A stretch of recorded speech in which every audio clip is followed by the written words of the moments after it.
Good afternoon. Today we are going to discuss gender identity, gender expression, identity statuses. We're also going to discuss a little bit about male socialization and AGP. I don't really know what we're going to throw in this video, but we're going to say it all right here so we can throw it in. Let's get into it.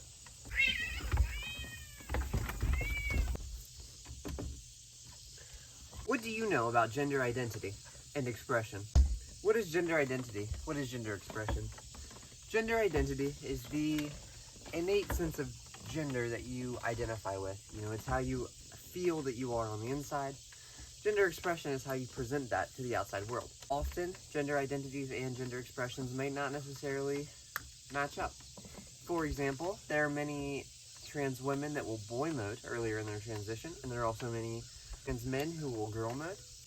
Well, that's still feasible for safety reasons, so that is a time that the expression and identity mismatches. Also, eggs and other, developing people going through life transitions are often changing their identities and expressions all the time. Gender expression is personality and interests and what your appearance. Gender identity is how you align internally and the beliefs that you hold about yourself because of that. Expression and identity are independent. That is something to keep in mind. This is the science identity process and a science intervention. It's essentially a simplified identity model. This explains how people come to be how they are.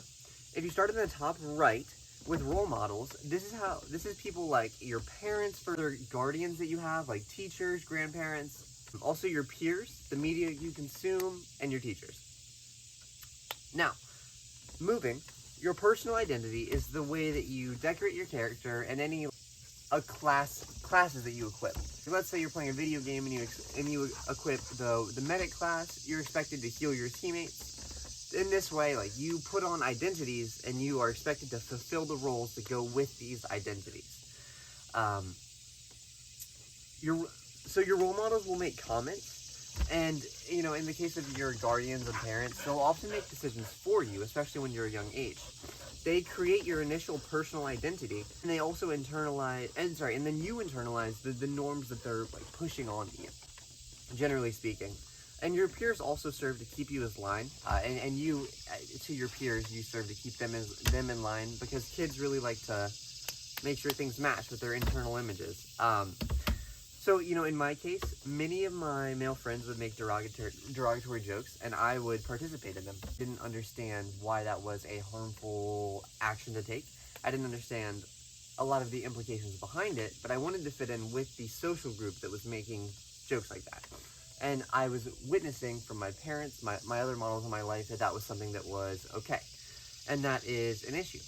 Now, moving, you internalize all those norms, and then your ego identity is your sense of self, or the narrative that's running in your head. It's the story that goes on in here. It's who you are. It's the deepest, most darkest part of you that you never express outwardly. And then you fall in line. You adopt these behaviors to who you think you are, who you think you should be, your personal identity, your ego identity, present that way. And then, that includes things like decorating your character or avatar, which is your personal identity, listening to specific types of music, etc. And then you interact socially and you engage socially in a way that is appropriate for who you believe that you are and who you're presenting as. Your social self is the outputs that you put out. Think of it like the words that you say, the actions that you take on other people and things. It's the things that you are choosing to do. It's the things that you're doing, and then the cycle starts again. You get judged on that by your social group. Internalize it, boom, all the way around. Great. So now we're gonna switch directions a little bit. I'm gonna throw up an identity statuses picture. This is adapted from Discovering the Lifespan by R.S. Feldman, 2009. Well, identity achievement is when you have role models. So this is something that I've been working on. This isn't fully headcanoned together by actual professionals, but just me on the internet. I'm here. Simplified identity model. Identity statuses.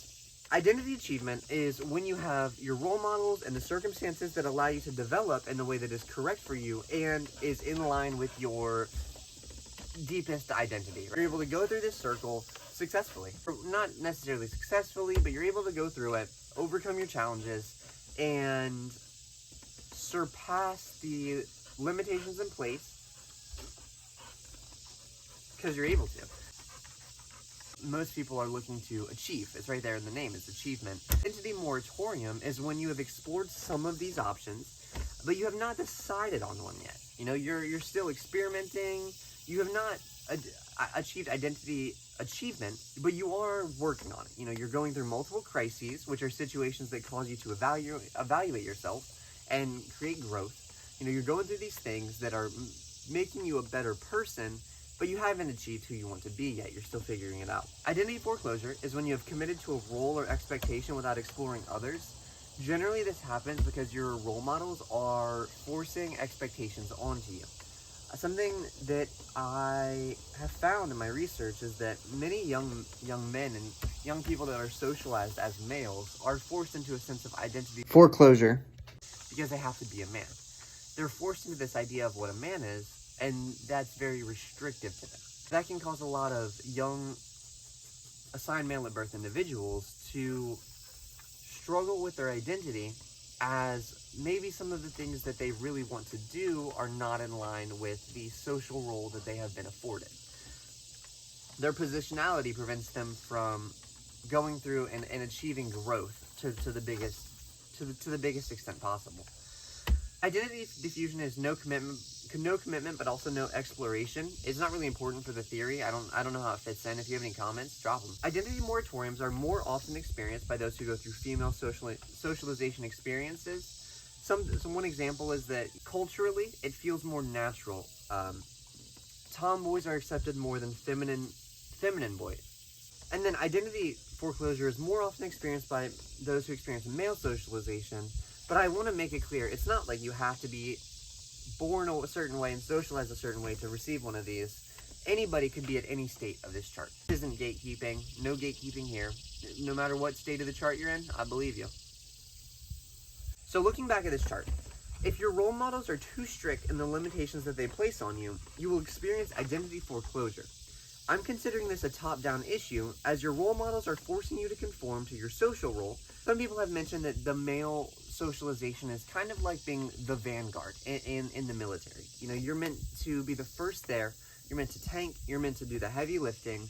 You're meant to do the heavy work involved in this operation. If your role models are too strict, you're just going to conform to the social role that they're giving you, and you're going to fit your whole personality, your personal ID, and your ego ID. You're going to base that on your social ID that has been assigned to you by your parents, which is an issue. You know, that is an issue.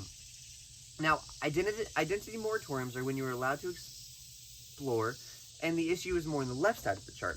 You are creating your identity from a bottom-up perspective. You're trying to figure out, who is my ego identity, and how can I interact in a way with the world that makes me happy?